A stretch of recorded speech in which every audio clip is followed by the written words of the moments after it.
নমস্কার বন্ধুরা, happy life চ্যানেলে সবাইকে স্বাগতম। আমি পায়েল। আমি ভালো আছি। আশা করি বন্ধুরা তোমরাও খুব খুব খুব ভালো আছো। আবারও সন্ধ্যাবেলা বেরিয়ে পড়েছিলাম একটু মার্কেটের দিকে।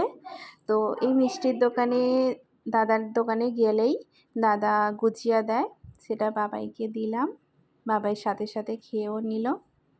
পিছিয়ে বসছিল, বললাম যে বাবাই পড়ে যাবে। দেখো দেখো দেখো, দেখছো এতটাই চঞ্চল। আমি বললাম যে নামতে হবে না, দাও টাকাটা দাও, আমি নিয়ে নিচ্ছি। এখান থেকে নিয়ে নিলাম। বাবাই গুজিয়া খেয়ে জল খাচ্ছে। মিষ্টি নেওয়া হয়ে গেছে। এরপর আমরা চলে আসলাম ঘড়ির দোকানে। ওর বাবার ঘড়িটা একটু রিপেয়ার করার ছিল। উপরে কাঁচটা না পড়ে ভেঙে গিয়েছিল, চেঞ্জ করার জন্য গিয়েছিলাম। আর বাবাই দেখছে বাবাই কোন ঘড়িটা নেবে, পছন্দ করছে। বলছি যে কোনো একটা নিয়ে নিই না। এবারে ওর অনেক রকম ঘড়ি আছে। এই রকম ঘড়ি না বাবাইয়ের অনেকগুলোই আছে। তো বলছিলাম যে একটু অন্য মডেলের ঘড়ি যদি থাকে বাবাইয়ের হাতের মাপের, তো সেইটাই দেখাতে বলছিলাম। তো দেখছে যে কোন ঘড়িটা ওর আছে, একটু দেখছিল যে বাচ্চাদের হাতে তো দামি ঘড়ি সেরকম রাখা হয় না। বাচ্চাদের দামি ঘড়ি সেরকম তো বিক্রি নেই, সেই জন্য দামি ঘড়ি সেরকম রাখাও হয় না। বাচ্চাদের মানে কম দামি ঘড়িটাই বেশি চলে। বলছিলাম যে না না, এইটা বাবাই যে তুলেছিল এই রকম ঘড়িও বাবাইয়ের আছে। সেই জন্য বলছি যে না, এরকম না, এই রকমটা যেটা দেখছি এই মডেলেরও ঘড়িও আছে, স্ক্রিন টাচ ঘড়ি যেগুলো। তারপরে এই ঘড়িটা বললাম যে ঠিক আছে, এই রকম ঘড়ি তো ওর এই মডেলের নেই, তো এই রকম আছে কিন্তু এই মডেলের নেই। এই মডেলে দুটো সাইজের ঘড়ি ছিল, একটা হচ্ছে ইয়েলোর ওপর একটু ছোট, আর একটা হচ্ছে রেড আর ব্ল্যাকের ওপরে একটু বড়। আমি বলছিলাম যে বাবাইয়ের হাতে এখন তো বড় ঘড়ি পরা ফ্যাশন হয়েছে, তো বলছিলাম যে কোনটা ওর হাতে মানাবে সেইটাই দিন। দাদাকেই দেখতে বলছিলাম যে আপনি দেখুন হাতে পরিয়ে যেটা ভালো লাগবে সেটাই। বললো যে না, বড়টা পরিয়ে, দুটোই পরিয়ে দেখেছে, দুটো বললাম পরিয়ে দেখতে, বললো যে না বড়টা একটু বড় হয়ে যাচ্ছে ওর হাতের রিচ অনুযায়ী, তো এই সাইজটাই নিতে বললো। বললাম যে ঠিক আছে তাহলে এটাই দিয়ে দিন। আর ওর একটা ঘড়িটাতে লাইট জ্বালা আছে, সেটাকে বলতে বারণ করেছে। ঠিক আছে,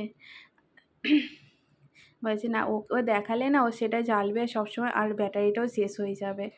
আর এইটা নিয়ে দেখছি যে কোনটা নেবে। ঠিক আছে, দেখুন বন্ধুরা বাবাইয়ের ঘড়িটা কেমন হয়েছে অবশ্যই কমেন্ট করে জানাবেন। আর যদি ভিডিওটা ভালো লেগে থাকে লাইক কমেন্ট সাবস্ক্রাইব করে পাশে থেকো বন্ধুরা। তোমাদেরকে অনেক অনেক অনেক ভালোবাসা আমার তরফ থেকে। আর তোমাদের যদি ভিডিওটা ভালো লেগে থাকে তো তোমরাও ভালোবাসা দিয়ে পাশে থেকো বন্ধুরা।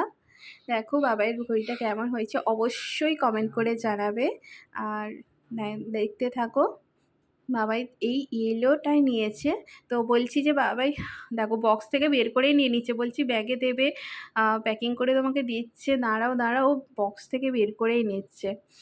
তো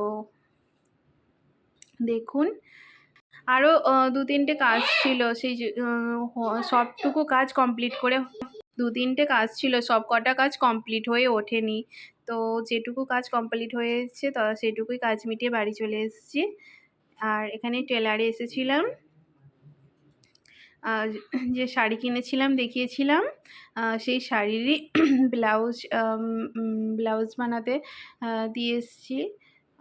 তো ডিজাইনটা দেখাচ্ছে কীরকম বানাবে। একটা নতুন বলেছিল যে সন্ধ্যাবেলা আসবে, একটা নিত্য নতুন ডিজাইন দেখাবো তোমাকে। আমি বললাম যে ঠিক আছে। ওখানেই অর্ডারটা দিয়ে চলে আসলাম বাড়িতে। আর বাবাই বাড়িতে এসে এই ঘড়িটা নিয়ে বসে আছে। বলছি একটু দেখাও সবাইকে, বলছে না এই তো দোকানে দেখলে আর দেখতে হবে না। দেখো মানে বাড়ি করতে চাইছে না, সবসময় নিয়ে বসে আছে। মানে নতুন কোনো জিনিস আসলে না ওর এত এত ভালো লাগে, সেটা নিয়ে ও মানে সকালে চোখ খোলা থেকে, ঘুম থেকে মানে ওঠা থেকে রাতে ঘুমানো পর্যন্ত সব সময় ওটাও আগলে রেখে দেয়।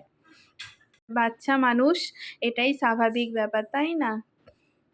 তো সব মিলিয়ে কেমন ভিডিওটা হয়েছে অবশ্যই বন্ধুরা জানাবে। আর তোমাদের অনেক ভালোবাসা, সাথে থেকেও পাশে থেকেও, বাই।